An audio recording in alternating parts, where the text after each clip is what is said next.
What a great triumph. What happened in the other part of the world? What happened behind the Bamboo Curtain?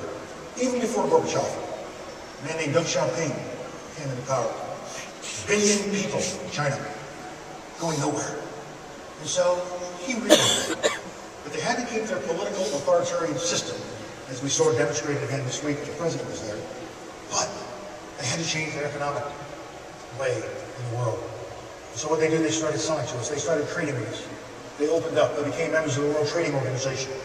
And they have seen a level of success and wealth creation that China had never experienced before. Millions, hundreds of millions of people moving into the middle class. But they still have 800 million who are dirt poor. So they have to keep selling to Walmart. They have to keep getting investment. They have to keep creating their own industries. And they've got to get hundreds of millions of people off those farms and into production and into services. But they're not looking for trouble. They're not going to be our enemy, notwithstanding what some people would claim. They're doing too well by being our friend. India, the same thing, 1.3 billion people who used to be on the other side of the ledger from us, now we're strategic partner. Russia, a couple hundred million, getting smaller and smaller, 1.3 billion in China, 1.3 billion in India.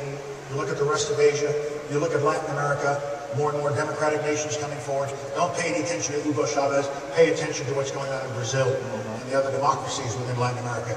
When we look at the world that way, there is a lot that is going right.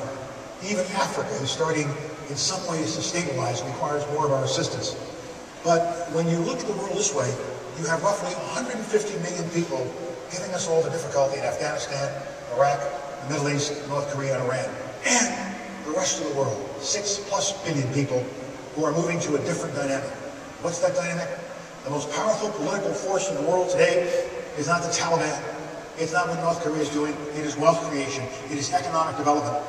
It is finding out how to act and behave and build an economy in a world that is being driven by the information revolution, in a world that is flattening, in a world where people are expecting these new democracies to create wealth, to lift people up out of poverty, up out of despair, give their kids good schools. That's what people want in the world.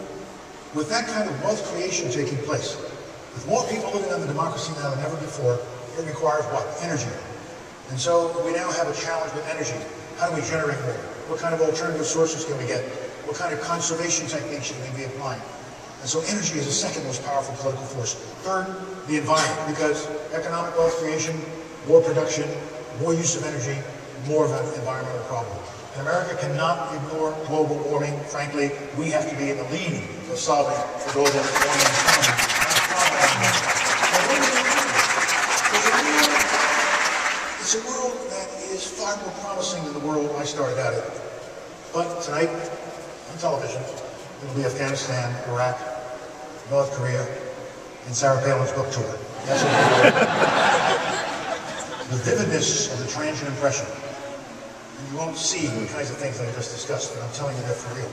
The one thing that's constant in all of us is that America is the leader of all this. America, notwithstanding the fact that we are not in the same superpower status that we were some years ago, there are other centers of power. A European Union about to have its own president. China, Japan, Brazil, India, all of these countries are coming up and are centers of influence and power. But we're still the one they look to.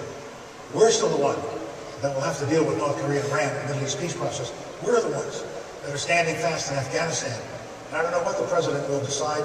He's got a tough decision to make because he's being asked to send more troops, but it's resting on a very fragile base, and that's the government in Kabul, President Karzai and his government. And he's been told he's got to get his act together if you want continued American support. We can't just send our troops over there and work for a government trying to save a government that is fundamentally corrupt and broken. You've got to get your act together, Mr. Karzai. And I hope that's the message he's finally getting to understand and respond to. In Iraq, we're on our way out. They hopefully will have elections in January, but whether they do or they don't, their destiny is in their own hands, and they're on their way out. We're on the way out. The other problems are ultimately diplomatic problems to be solved in due course. North Korea, Iran, the Middle East. They won't cause wars.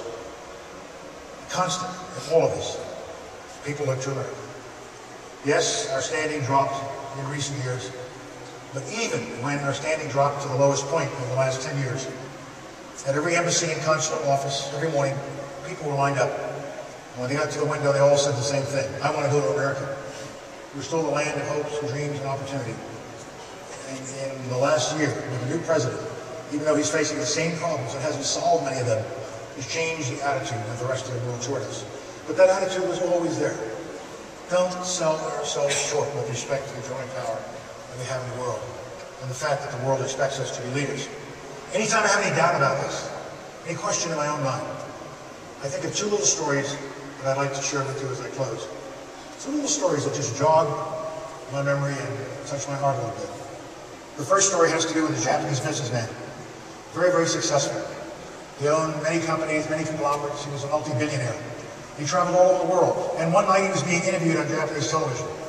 And the interviewer said to him, of all the cities in the world that you visit, which city is your favorite? And he immediately said, New York.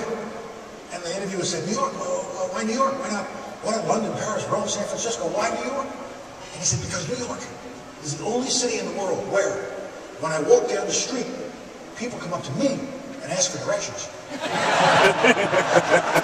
Also San Francisco, Chicago, you name it. That's who we are. Nation of liberty, drawn from all over the world. No other country like it. Where diversity can be our source of strength. Final story, New York.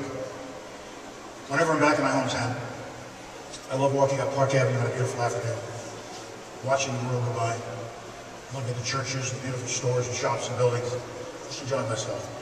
But I always stop at one of the cross streets, numbered cross streets, and buy a hot dog from the immigrant pushcart peddler, one of those famous New York hot dogs with the special New York mustard and the red onion relish. Gotta have one.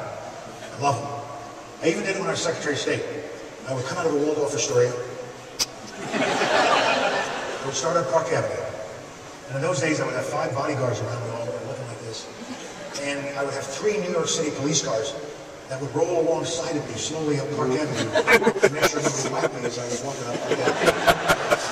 And I would go up to the peddler, and I would order my hot dog and remind him mustard and red onion relish. And he'd start to prepare it, and he'd look around. And he'd see the bodyguards, and he'd see the 3 police cars. He'd go, I've got a green card, I've got a green card. No, it's all right, it's all right, But now I'm all alone. No bodyguards, no police cars.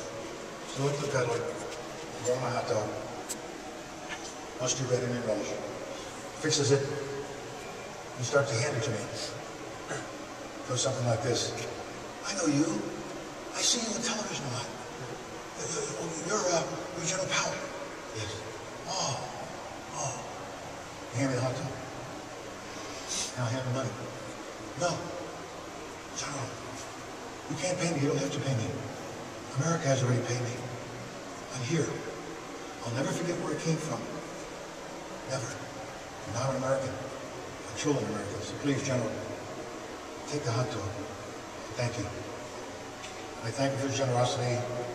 Continue on Park Avenue, eating my hot dog, and just reflecting that this is the same country that greeted my parents the same way 85 years ago, giving them an opportunity for a better life. And as long as we as a people, as long as we the people, don't forget that that is our greatest strength.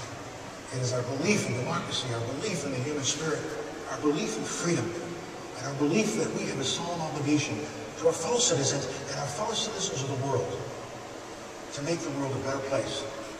And that America is the leader of that world that wants to be free. As long as we don't forget that, we will continue to create great opportunities and we'll continue to solve the problems of the world. America's best days are still ahead. Thank you very much.